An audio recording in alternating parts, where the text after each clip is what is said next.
Many financial analysts are saying that if mortgage giants Fannie Mae and Freddie Mac had been effectively regulated years ago, the supercharged subprime mortgage meltdown that led to the current financial mess would either never have happened or would have been nowhere near as severe.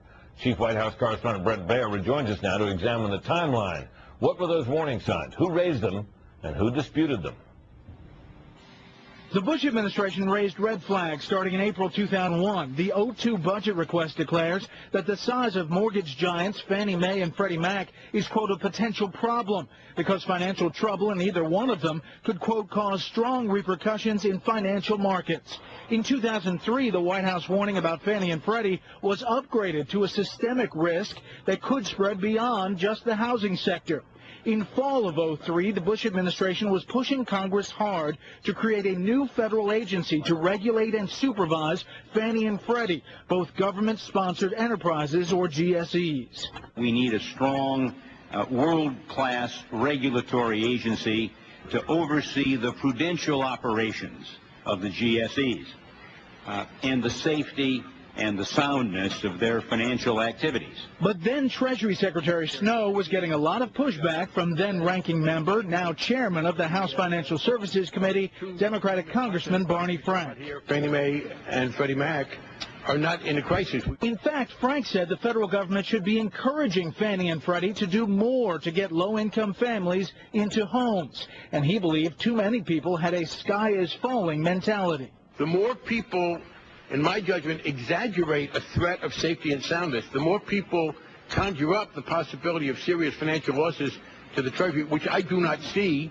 I think we see entities that are fundamentally sound financially and withstand some of the disaster scenarios. And even if there were a problem, the federal government doesn't bail them out.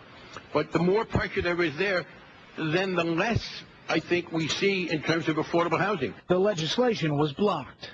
In 2005, Fed Chairman Alan Greenspan added his voice on Fannie and Freddie after Fannie leaders admitted major accounting screw-ups.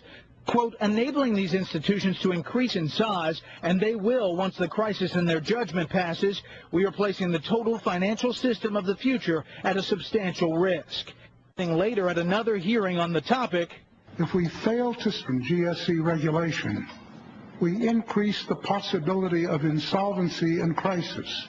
But the two mortgage giants had staunch defenders. Democratic Senator Charles Schumer said, quote, I think Fannie and Freddie over the years have done an incredibly good job and are an intrinsic part of making America the best housed people in the world. If you look over the last 20 or whatever years, they've done a very, very good job. Senator John McCain co-sponsored legislation pushing for regulation, delivering a speech on the Senate floor in 2006. Quote, for years I have been concerned about the regulatory structure that governs Fannie Mae and Freddie Mac and the sheer magnitude of these companies and the role they play in the housing market. The GSEs need to be reformed without delay. That bill made it out of the Senate Banking Committee with a party line vote. All of the Democrats voted against it, but fearing that they didn't have the votes to pass it, Republicans didn't even bring it up on the Senate floor. Senator Obama did not weigh in on that bill. All right, Brett, thank you very much. At least